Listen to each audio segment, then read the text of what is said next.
Have you ever experienced family members taking advantage of your generosity? Share your thoughts in the comments below. And don't forget to subscribe for more real-life stories about family dynamics and personal growth. My coffee had grown cold hours ago, staring through the kitchen window at the gray November sky. Rain pelted steadily, matching the ache in my arthritic hands.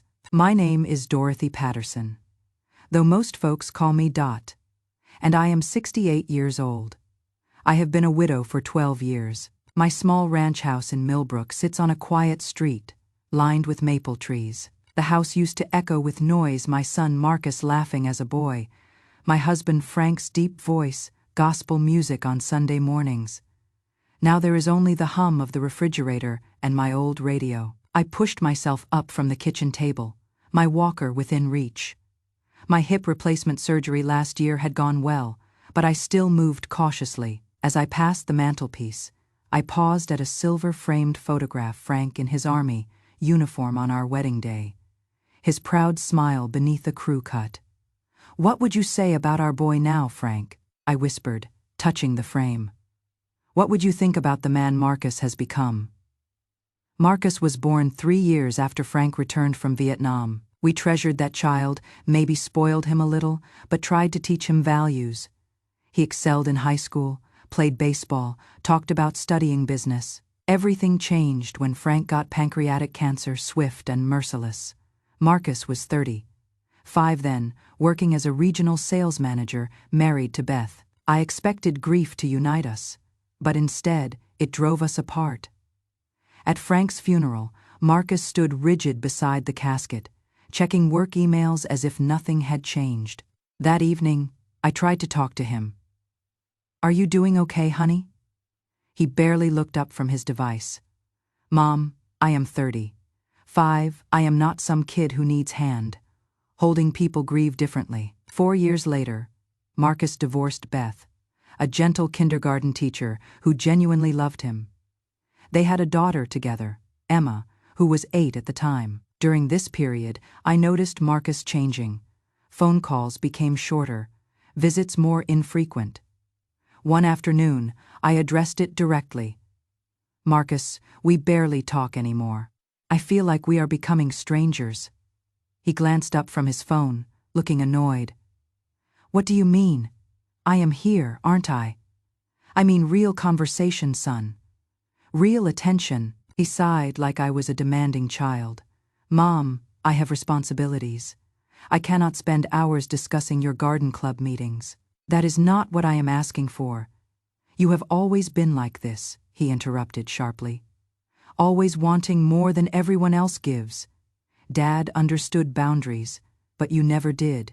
His words stung deeper than any physical pain. I wanted to remind him that I would worked double shifts as a hospital aide to pay for his college, that I would given him my retirement savings for his house down payment. But I said nothing. A mother shouldn't keep score. As years passed, Marcus called only when he needed something, usually money for business investments, vacations, expensive furniture. I never refused. Maybe that was my mistake. Emma, my granddaughter, was my one bright spot. Unlike her father, she visited regularly, helped me tend my vegetable garden, listened to my stories. She insisted I get a smartphone and learn Facebook. "Grandma, you need to stay connected," she said patiently. "Otherwise the world passes you by." Last spring, Emma arrived with surprising news. "Grandma, Dad's getting engaged." I nearly dropped my coffee. "To whom?" "Vanessa. She manages a real estate office downtown. They have been seeing each other for 8 months. "Is she a good person?" Emma shifted uncomfortably. "She seems intense, very focused on image. She acts super sweet around Dad, but she is different when he is not around, kind of controlling." "Well, if your father's happy," he says he is. But honestly, I think he is just tired of being alone. Vanessa's very persistent, and she has a son from her first marriage. Tyler's 19. They want this huge, expensive wedding. Dad mentioned he might ask you to help pay for it. Of course, Marcus hadn't called directly. He would send Emma to test the waters. "Grandma, You don't have to, Emma continued. You have already helped Dad so much. You should spend your money on yourself. What would I spend it on at my age? If your father needs help, I will help, Marcus called the following week, his voice carrying that strained cheerfulness he used when he wanted something. Hey Mom, how are you feeling? Any problems with your hip? I am managing fine, honey. Good. Listen, I have news. I have decided to get married. I feigned surprise, really, to whom her name's Vanessa. She is amazing, smart, ambitious. You will love her. When are you planning the ceremony? In about 10 weeks. We want something really special. Vanessa deserves the best after her first marriage was disappointing. Of course, every bride should have a beautiful wedding. Right. And here is the thing. He coughed nervously. I have been having cash flow issues, the new territory expansion, upgrading my car. You know how it is? How much do you need, Marcus? The number he gave made my stomach lurch. It was 4 times what I would expected. Nearly everything I had left after a lifetime of saving. That is quite a lot, son. I know, Mom, but it is a once-in-a-lifetime event. Well, second time for Vanessa. But her first wedding was basically City Hall. She wants to do it right. The Grand Oak Country Club, 120 guests. Live band. The Grand Oak Country Club was the most exclusive venue in 3 counties. Breathtakingly beautiful and breathtakingly expensive. 120 guests. Do you know that many people, business associates, Vanessa's family, her realtor network? It is important for networking too. He paused. Mom, you will help, will not you? I will pay you back eventually. We both knew he wouldn't. But I said yes anyway, because he was my son. After that conversation, he called more frequently, always about wedding preparations. It felt like we were reconnecting, though deep down I suspected his renewed interest was purely financial. A month later, Marcus arrived with Vanessa. She was attractive in an artificial way, bleached blonde hair, professional makeup, perfectly manicured coral nails. She smiled constantly, but her pale blue eyes remained calculating. Looking around my living room, her gaze lingered on Frank's antique pocket watch and my grandmother's china cabinet. What lovely pieces, she said sweetly. These antiques must be worth quite a bit. They are family heirlooms, I replied carefully. Antiques are really hot in the market right now, she said casually. We discussed wedding plans over coffee. Or rather, they talked while I listened. Vanessa described her dress, imported from Atlanta, the floral arrangements, the 7-course dinner menu. I asked if there was anything I could help with besides financing. Oh, don't worry about it, Dorothy. Vanessa patted my arm condescendingly. At your age, it is better to take things easy. My wedding planner and I have everything handled. I am not completely helpless, I said mildly. No, it is all coordinated already, she interrupted. Just show up and enjoy yourself. As they left, Vanessa gave me a brief, perfunctory hug. We are so excited you will be there, Dorothy. It means everything to Marcus. Something in her tone made me uneasy, as if she was doing me a favor by letting me attend my own son's wedding. Emma called that evening. How did it go meeting your future daughter-in-law? It went fine. She is very determined. That is one word for it. Emma's voice carried warning. Grandma. Be careful. Vanessa knows exactly how to manipulate people. All I am giving her is money for the wedding. It is not just about money. Emma grew serious. She wants to control everything around Dad, including his relationship with you. I am too old and stubborn to be controlled. I laughed. I hope so. Just don't let them walk all over you. Okay, I promised I wouldn't. But I sensed something unstoppable had begun, like a landslide gathering momentum. It was an overcast Tuesday when the wedding planner called to schedule our meeting at Grand Oak Country Club. Victoria Sinclair spoke with crisp authority. Marcus had called the night before. Mom, please don't be late. Miss Sinclair charges by the hour, and Vanessa gets stressed when things run behind. At 10:30, I was ready. Navy blue dress, my pearls from Frank, comfortable shoes. The taxi arrived precisely at 10:40. 5 Grand Oak Country Club sprawled across 50 acres. The main building was an impressive white mansion with tall columns, surrounded by ancient oak trees. I looked at the check I would written Marcus and sighed heavily. 43 years of careful saving. Gone. Vanessa met me at the entrance, looking impeccable in a tailored beige suit. She made me feel dowdy and out of place. Dorothy finally, kissed near my cheek. Victoria and I have already started. Come quickly. I wanted to point out that I would arrived exactly on time, but remained silent. Miss Sinclair explained their vision's sophisticated contemporary ceremony with classical touches. Ceremony on the terrace overlooking the lake, cocktails in the rose garden, dinner in the main ballroom. Color scheme: blush pink, gold, and ivory. My late husband always loved white roses, I mentioned during flower discussions. Vanessa gave me a sharp look. We haven't finalized flowers yet, Dorothy. Personally, I am leaning toward peonies. In the ballroom, Miss Sinclair unfolded seating charts, 12 round tables for 10 guests each, plus a head table for the wedding party and immediate family. Who will sit at the head table? I asked.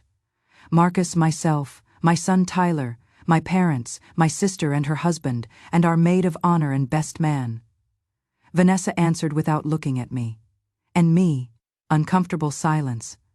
Mom, there are only 8 seats at the head table, Marcus finally said. We thought you would be more comfortable at a table with other family friends. What family friends? You didn't ask me to invite anyone. I assumed I would be sitting with you, Marcus. I am your mother. Miss Sinclair cleared her throat. Perhaps we could revise the seating arrangement? No, Vanessa interrupted quickly. The arrangement is already approved. Symmetry is crucial for photographs. Dorothy, you understand that weddings are primarily about the couple, right? Heat rose to my cheeks.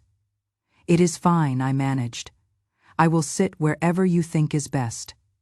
When discussion turned to guest lists, Marcus announced 125 people.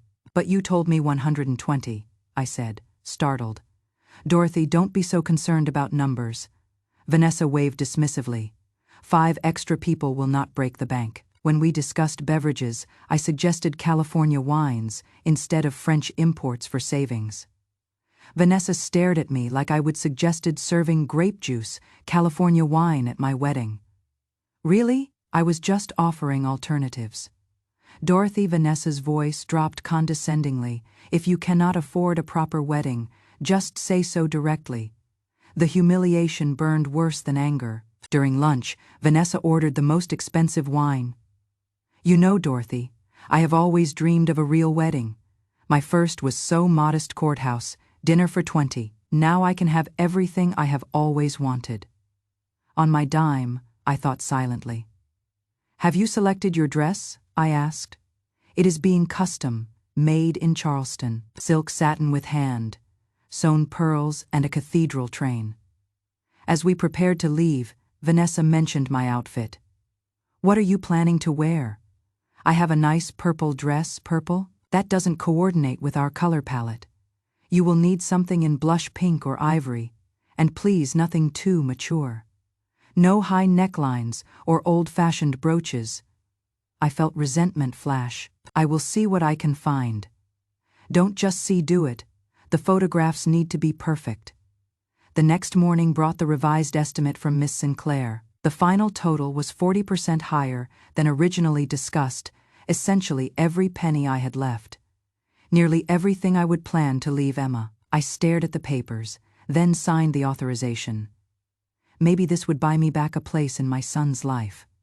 The following weeks passed with Vanessa's constant phone calls. She didn't like the tablecloth shade, wanted to change the menu, demanded different music. One afternoon she called about my outfit. Dorothy, did you find something appropriate? I ordered a dress, dusty rose. Just like you suggested. Dusty rose, we discussed blush pink. Those are completely different colors. You said blush pink or something similar. Dusty rose is similar, but it is not correct. The mother of the groom wears blush pink. The mother of the bride wears ivory. It is the entire concept. You didn't explain that before. The dress is already paid for. Return it, Vanessa said, flatly. Order blush pink. Vanessa, I have already spent considerable money. I am not returning it. What do you mean you will not? Her voice rose. Do you want to ruin the composition? Dorothy, if you truly want to support Marcus, you will do what I am asking. There it was using my son as leverage. Fine, I gave in, hating myself. I will see what I can do. I spent an entire day at the mall, finally finding a modest blush pink dress with appropriate styling. I sent a photo to Vanessa. Her response, it looks like church potluck attire. Cannot you find anything stylish? Eventually, I found an elegant dress with silver accents that satisfied her demands, along with matching jewelry. That evening, Marcus called. Mom, did you talk to Vanessa about your dress? Yes, it is resolved. Good. She has been really stressed. You know how weddings are, everyone's nerves are on edge. And another thing, he continued awkwardly. We were thinking maybe you shouldn't come to the rehearsal dinner tomorrow night. It is going to be hectic, and with your hip, standing for long periods might be uncomfortable. Just come straight to the ceremony Saturday. Another exclusion. Whatever you think is best, Marcus. Thanks, Mom. You are the best. 2 days before the wedding, Vanessa organized her bachelorette party. I wasn't invited. Naturally, that night, I called Emma. Grandma Dot, how are you holding up? I am fine, sweetheart. Looking forward to Saturday. Are you going to the rehearsal dinner tomorrow? Number Marcus said. It would be too hectic, pause. And you agreed to that. What choice did I have? Yes, Emma exclaimed. That is exactly what you should have said. They are using you. They want your money but not your presence. Emma, I don't want to cause drama. Let's just get through Saturday. The night before the wedding, I barely slept. I took extra time getting ready Saturday morning, styling my hair carefully. The blush pink dress fit beautifully, and the silver jewelry caught the sunlight. Looking in the mirror, I was surprised to see that I looked elegant despite everything. The hired car arrived precisely on time.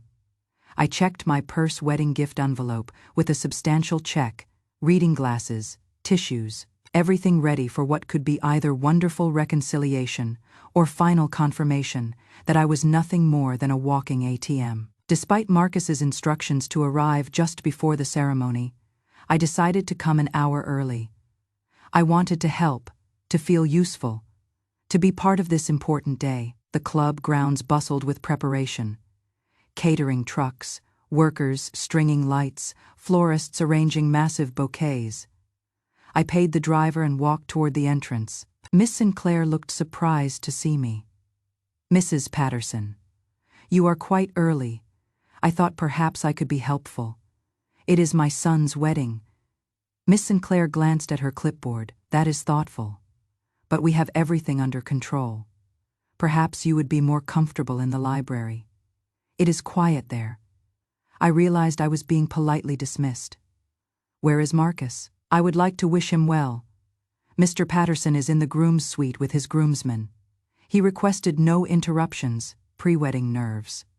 You understand, my own son didn't want to see me before the most important moment of his life. And Vanessa, Miss Rodriguez, and her bridal party are having final makeup touches. Strictly female bonding time. Miss Sinclair smiled professionally. Why don't I have someone bring you tea in the library? Feeling dismissed, I allowed myself to be escorted to the library. As soon as the door closed, I felt isolated from the celebration I was funding. A young server brought tea. I asked how preparations were going. Very busy, madam. The bride has changed the flower arrangements twice, and there was some problem with the cake frosting. Apparently, the shade was wrong. Really? The pastry chef came highly recommended. Yes, madam, but Miss Rodriguez has very specific expectations. From the library window, I watched workers making final adjustments to the ceremony terrace. Everything looked flawless, accomplished entirely without my involvement. I decided not to remain hidden until guests arrived. After all, I would invested my life savings and deserved to see the preparations. I made my way to the main ballroom. The room had been transformed. Tables with ivory linen set with crystal and silver, centerpieces of blush roses and white hydrangeas. I found my assigned table, number 12, tucked in the far corner near the kitchen entrance. Mrs. Patterson? A young man approached. I am James, Miss Sinclair's assistant. The guests are beginning to arrive. Miss Sinclair asked me to escort you to your seat. As we walked onto the terrace, I saw the first guests taking their seats. The crowd was predominantly younger, many obviously wealthy. James led me to a seat in the third row, not the front row I would expected as mother of the groom. Finally, the music began, and Marcus walked down the aisle with his best man. He looked handsome in his expensive suit, though tension showed around his eyes. My heart swelled with pride. Marcus scanned the crowd. For a moment, our eyes met. I smiled and waved slightly. He nodded back, but then looked away quickly, as if embarrassed. The music changed, and Vanessa made her entrance. She looked stunning in her custom gown, pearl details catching the sunlight, cathedral train flowing behind her. Her face radiated triumph. The ceremony proceeded flawlessly, vows exchanged, rings placed, first kiss as husband and wife. I discreetly wiped away tears. Despite everything, I felt happy for him. After the ceremony, guests moved to the rose garden for cocktails. I stood apart, watching Marcus and Vanessa receive congratulations. Several people approached me, made polite small talk, then moved on. Suddenly, I heard my name. Emma was pushing through the crowd toward me, looking mature and lovely in a navy dress. Grandma. I have been looking everywhere for you. You look absolutely beautiful today. Thanks. You look amazing too. That dress is perfect. She examined me, very sophisticated. Vanessa helped select it, I said wryly. Emma's expression darkened. Of course she did. Have you met her family yet? They are holding court by the fountain like royalty. No, I haven't been introduced. All Vanessa does is pose for pictures. She could have taken 5 minutes to introduce you. Let's not criticize. It is their special day. Special day. You funded this entire production, and they have got you sitting in the third row, like some distant acquaintance. Emma stayed with me during cocktails, but I could see her friends nearby. Go enjoy yourself. I am perfectly fine. She reluctantly joined her peer group, keeping glances on me. Left alone, I walked through the gardens. Everything was decorated with impeccable taste. The cost made me dizzy, but I reminded myself I would done it for Marcus. The photography session seemed endless. I watched from a distance, hesitating to approach. When they started taking family photos, I wasn't invited. I saw Vanessa hugging her parents, Marcus shaking hands with her father. My son was surrounded by a new family, with no room for me. Finally, dinner was announced. I found my table in the ballroom's far corner with elderly relatives of Vanessa's people, who, like me, hadn't warranted seats closer to the head table. We made polite conversation about the weather and ceremony beauty. The dinner was expertly prepared. Wine expensive, service impeccable, but my attention remained fixed on the head table, where Marcus and Vanessa sat surrounded by her family, laughing like old friends. Not once during the entire meal did my son look in my direction. When speeches began, I listened hopefully for any mention of me. Vanessa's father spoke first, praising his wonderful daughter and welcoming Marcus to their family. The best man followed, with stories about Marcus's work ethic. Everyone was acknowledged Vanessa's parents, her son Tyler, even her sister's children, but there was no recognition of the woman who had raised Marcus, who had funded this celebration. After dinner, feeling overwhelmed, I stepped onto the terrace for fresh air. The whine and sting of being ignored made me lightheaded. The flower arch remained, illuminated by soft garden lights. I breathed deeply, suddenly wanting to leave, to call a taxi, and forget this day. But I couldn't. I still had to witness the cake cutting, the first dance, the traditional celebrations. There you are. Vanessa's sharp voice cut through my thoughts. I have been looking all over for you. I turned to see her standing in the doorway, stunning in her gown, but wearing an expression that didn't match her bridal beauty. Her eyebrows were drawn together, coral lips pressed thin. Is something wrong, Vanessa? Wrong. She stepped closer, high heels clicking on stone. The scent of champagne surrounded her. You have ruined my wedding. That is what is wrong. I stared at her, confused. What are you talking about? I have tried to stay out of the way all day. Stay out of the way, she laughed bitterly. You showed up 2 hours early this morning, interfering with preparations, asking to see Marcus when we specifically told you he didn't want to be disturbed. And now you are out here creating drama when everyone's looking for us to cut the cake. Vanessa, I was just getting some air. I didn't know about the cake cutting.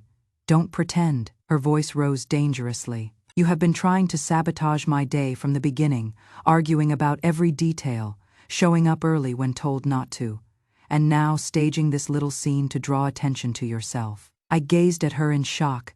The sweet woman who had smiled at guests all day had vanished. Standing before me was someone angry, intoxicated, and cruel. Vanessa, please calm down. I haven't tried to sabotage anything. Shut up, she shouted so loudly that guests on the adjacent patio turned to stare. I know exactly what you are doing. Marcus told me how you controlled him his entire life, how you suffocated him with your possessive behavior. I felt blood drain from my face. My son said that. It is not true, I whispered. I only ever wanted what was best for him. What was best? Vanessa sneered. You wanted him to depend on you forever. But now he has me, and your manipulations will not work anymore. By now, a small crowd had gathered. I could see shocked faces, hear whispers. The humiliation burned deeper than anger. Vanessa, please. I reached toward her. Let's not make a scene. This is your special day. Don't touch me, she recoiled, like I was diseased. And yes, it is my special day, a day you are trying to ruin with your attention-seeking behavior. Marcus appeared in the doorway, alarmed by the commotion. What is going on, your mother? Vanessa exclaimed, pointing at me with a trembling finger. She came out here deliberately to disrupt the cake cutting, so everyone would look for her instead of celebrating us, Mom. Marcus turned to me, his expression annoyed rather than understanding. Why are you out here? Everyone's waiting. I was just getting fresh air, I repeated, tears threatening. I didn't know they were looking for you. See, Vanessa clutched Marcus's arm. She is lying. Classic passive aggression. She always does this, you said so yourself. I looked at my son desperately, waiting for him to contradict her words. But he remained silent. That silence spoke louder than any accusation. Marcus, my voice was barely audible. Do you really think that about me? He avoided my eyes, looking helplessly between me and his new wife. Mom, let's not do this now, he said finally. Just come back inside. We will forget this happened. Forget. Vanessa's voice climbed higher. She has been ruining our day since this morning. I don't want her here anymore. I don't want to see her in our photos. Behind our cake table. You are not welcome here. Go away. The last words were shouted directly in my face. Silence followed. Guests stood frozen. I looked at my son, expecting him to defend me, to say his mother could never be unwelcome at his wedding. But he said nothing, eyes downcast. Marcus, my voice cracked. Are you going to let her talk to me this way? He looked up, and I saw exhaustion and frustration, but no love, no gratitude, no loyalty. Maybe you should go, Mom, he said quietly. You have seen the ceremony. Vanessa is upset, and this is supposed to be our special day. I felt something break inside me. The last thread connecting me to my son snapped with an almost audible sound. All right. I straightened, gathering remaining dignity. I will leave. Congratulations to both of you. I walked slowly toward the exit, feeling shocked guests' stares. No one stopped me. No one said a word. Only Emma, who had appeared in the doorway, tried to approach. But I shook my head. I didn't want her fighting with her father because of me. In the coat check, I retrieved my purse and shawl. The attendant called a taxi, avoiding eye contact. News of the confrontation had spread instantly. While waiting, Miss Sinclair approached me. Mrs. Patterson, I am so sorry about what happened. Perhaps tomorrow, when everyone has calmed down, it is all right, Miss Sinclair. I interrupted gently. Some things cannot be fixed with apologies. But the final payment, she hesitated. There are still outstanding charges. We will discuss that later, I said calmly. Right now, I just want to go home. The taxi arrived 15 minutes later. As we drove away, I took one last look at the illuminated windows of Grand Oak Country Club. Inside, the celebration continued: music, laughter, dancing. Without me, as if I had never existed in Marcus's life. The next morning, I woke with profound emptiness. My body ached like I would run a marathon. For the first moments after waking, I thought everything had been a nightmare. But reality returned quickly. I made coffee with shaking hands. My phone, turned off after returning home, lay on the counter. I hesitated before powering it on, dreading what messages might be waiting. The phone buzzed with notifications. 15 missed calls and 10 messages, most from Marcus, several from Emma, and one from an unknown number, probably Miss Sinclair. Mom, we need to talk. Call me when you see this, was Marcus's first message. Why aren't you answering? This is urgent. There is a problem with the final bill. The club says you are refusing to pay the balance. Is this some kind of misunderstanding? Call me immediately. Do you realize the position you have put us in? They are threatening legal action if we don't pay by Monday. Emma's messages were different. Grandma. Are you okay? Please answer me. I cannot believe what Dad let happen. I am so sorry. The most recent message from Marcus. I am coming over. We need to resolve this now. So Marcus would be here soon. I wondered what approach he would take, apology or accusation, based on his messages. I already knew. As I dressed in a simple house dress and combed my hair, a plan crystallized. No, I would not pay the remaining wedding expenses. I was finished being used, manipulated, and treated like an inconvenience. Exactly 30 minutes later, the doorbell rang with sharp, insistent chimes. I opened it to find Marcus looking disheveled and exhausted. His expensive suit was wrinkled, hair uncombed, dark circles under his eyes.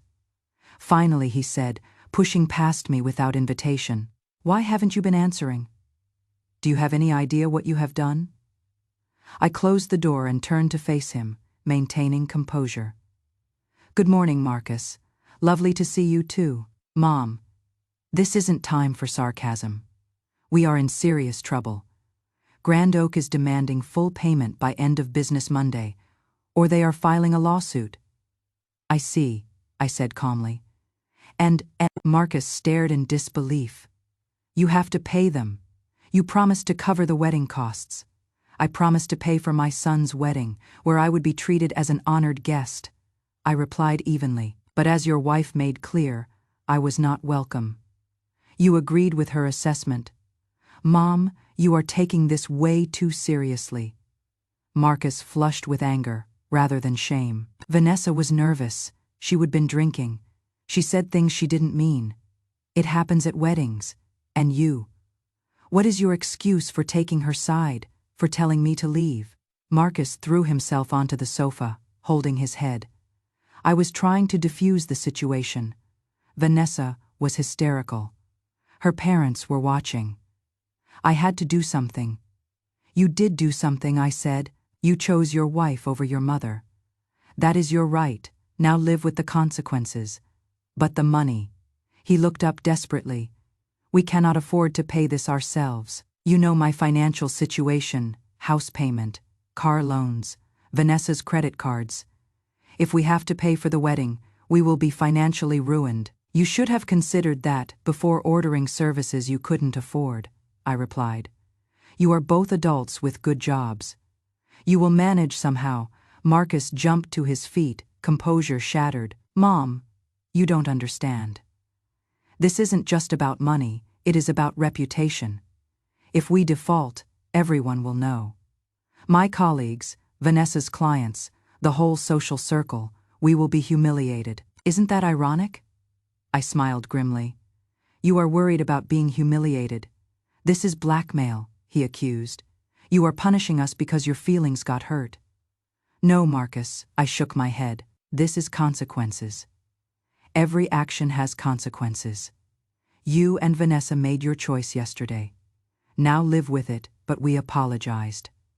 Vanessa called this morning. She is sorry for what she said. She was just stressed. She called. How convenient. I don't suppose this sudden remorse has anything to do with unpaid bills. Marcus had the grace to look embarrassed. She genuinely feels bad. I am sure she does. Especially now that there are financial consequences. Marcus took a deep breath, trying to regain control. Look, Mom, I understand you are upset. I apologize for last night.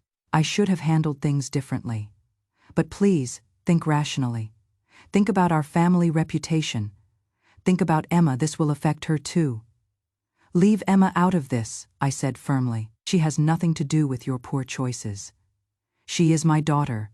You are destroying our family with your stubbornness. That word again.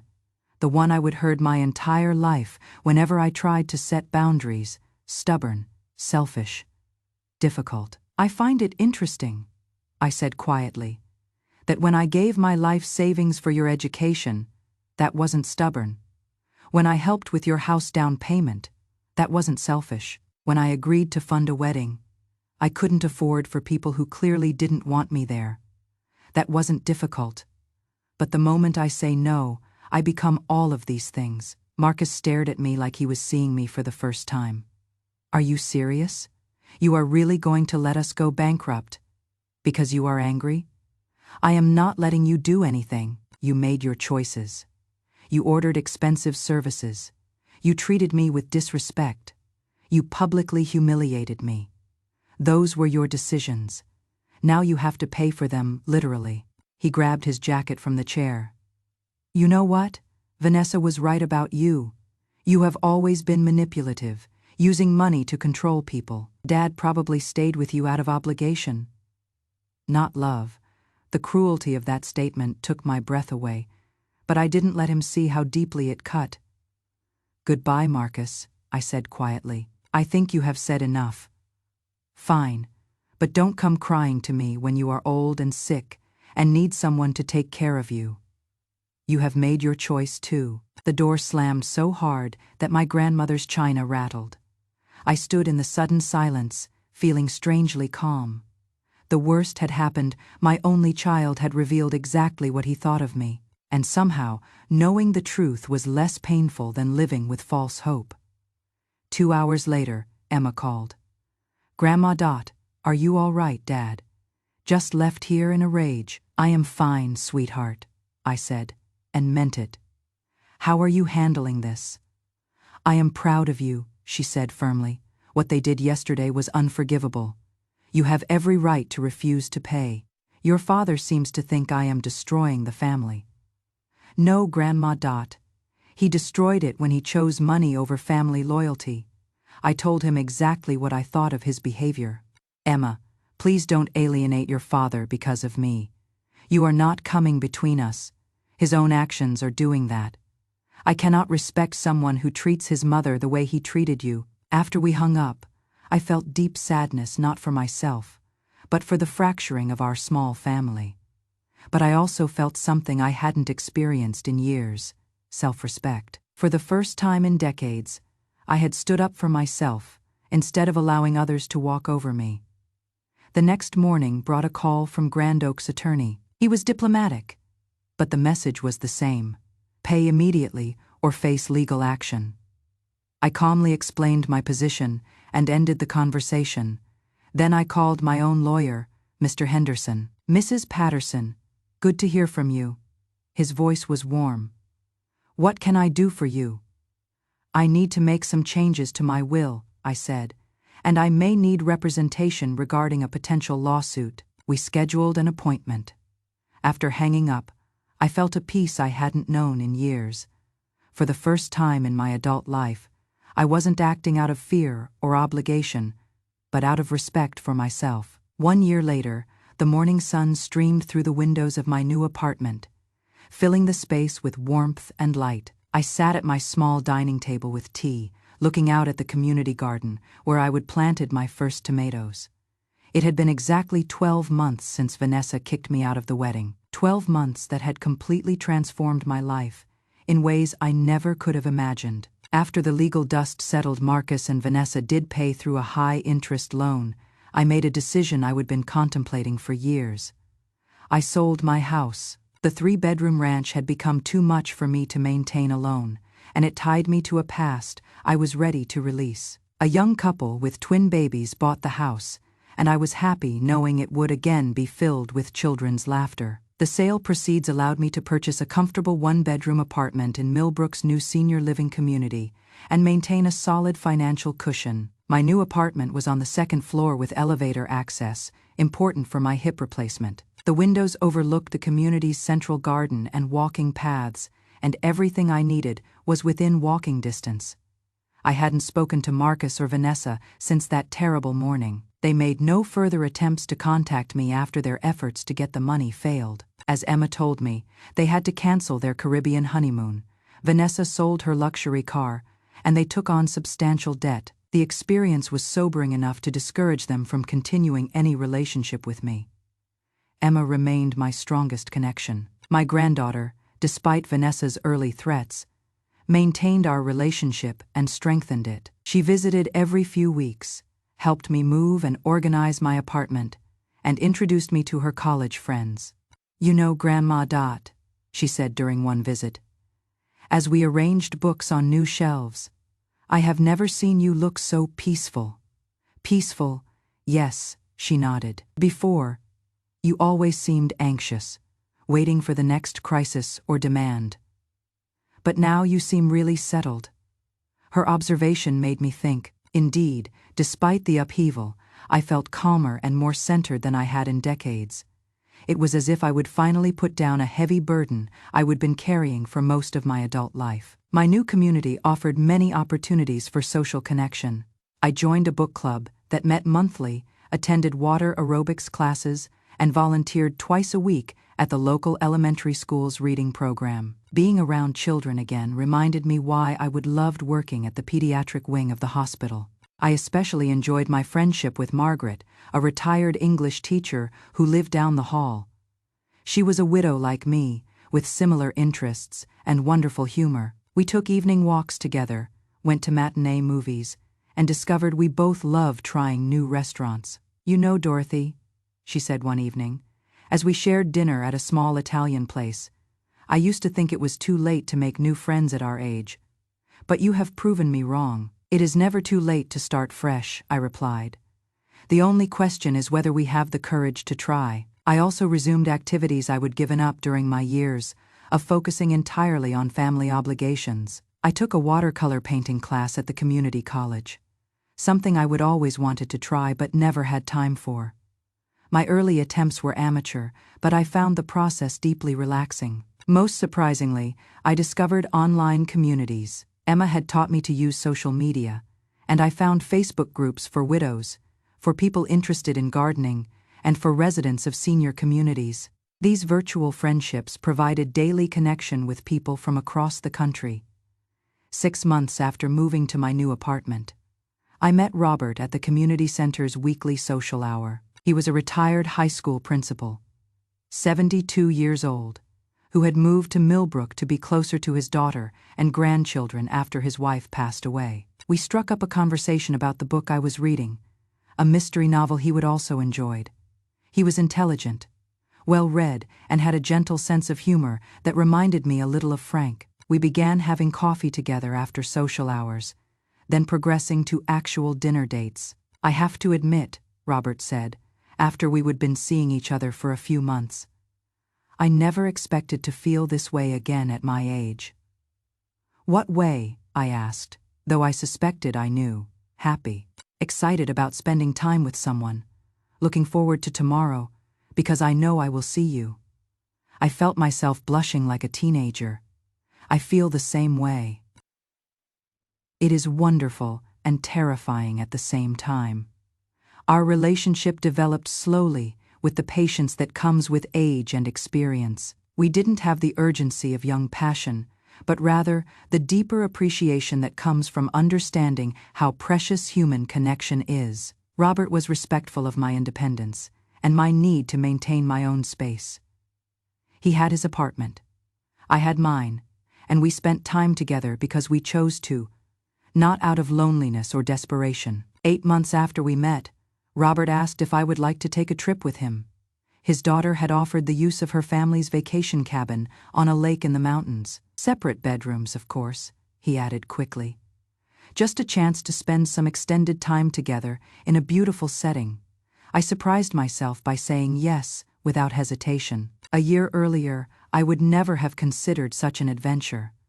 But I was different now, more confident, more willing to embrace new experiences. The cabin was lovely, surrounded by pine trees with a deck overlooking the lake. We spent 3 days walking nature trails, reading by the water, cooking simple meals together, and talking about everything: our childhoods, our marriages, our dreams that had and hadn't come true. On our last evening, as we sat on the deck watching the sunset paint the sky in shades of pink and gold, Robert took my hand. "Dorothy, these have been some of the best days I have had in years." "For me too," I said. "Honestly, I know we are both set in our ways, and neither of us is looking to change our living situations." He continued carefully, "But I would like to think we could keep spending time like this. Maybe take more trips together. Maybe even talk about the future." I squeezed his hand. "I would like that very much." As we drove back to Millbrook the next day, I reflected on how dramatically my life had changed. A year ago, I was isolated, taken for granted, treated as nothing more than a source of funding for other people's dreams. Now, I had my own apartment, my own activities, my own friendships, and even a romantic relationship that brought joy rather than obligation. The irony wasn't lost on me.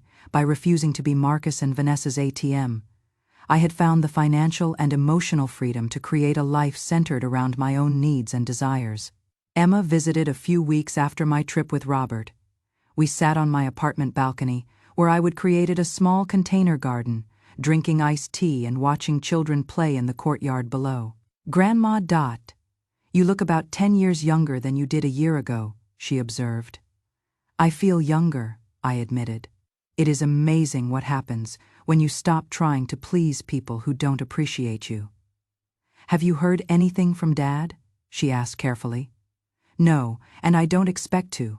I watched a little girl chase bubbles her mother was blowing. "What about you? How are things between you two?" Emma sighed, strained. "He keeps asking why I still visit you, like I am betraying him somehow. And Vanessa makes snide comments about family loyalty whenever I mention seeing you. I am sorry you are caught in the middle." "I am not in the middle," Emma said firmly. "I have chosen my side. You are the one who taught me about kindness, integrity, and standing up for what is right. Dad seems to have forgotten those lessons." "People change," I said gently. "Your father isn't a bad person. He has just lost his way." "Maybe," Emma said doubtfully, "but you found yours." That evening, after Emma left, I sat in my comfortable chair looking out at the garden. The past year had taught me something crucial about family relationships. You cannot force people to value you, but you can insist on being treated with respect. You cannot make others appreciate your sacrifices, but you can stop making sacrifices for people who take them for granted. Most importantly, I would learn that it is never too late to start living for yourself instead of for other people's expectations. At 68, I was finally free to be the person I would always wanted to be, but never had the courage to become. My phone buzzed with a text from Robert, "Dinner tomorrow. I found a new Thai restaurant we should try." I smiled as I typed back, "Yes, I have never had Thai food, looking forward to the adventure." And I meant it. For the first time in decades, I was genuinely looking forward to tomorrow, and the day after that, and all the tomorrows that lay ahead. Getting rid of toxic relationships had opened the door to a peaceful and dignified life. I was finally living for myself, not for other people's approval, and that was the most valuable gift I could have given myself. As I prepared for bed, I whispered a quiet thank you to Frank. "You always said I was stronger than I thought." I finally believe it. Falling asleep in my own apartment, in my own bed, surrounded by my own choices, I felt deep contentment. The future stretched ahead, full of possibilities I was only beginning to explore. And that thought filled my heart with warmth and hope. What did you think of Dorothy's journey from doormat to dignity? Have you ever had to cut ties with toxic family members, even when it was painful? Share your thoughts in the comments below. I love hearing your stories and perspectives. And if this resonated with you, please subscribe for more real-life stories about family dynamics, personal growth, and finding your strength later in life.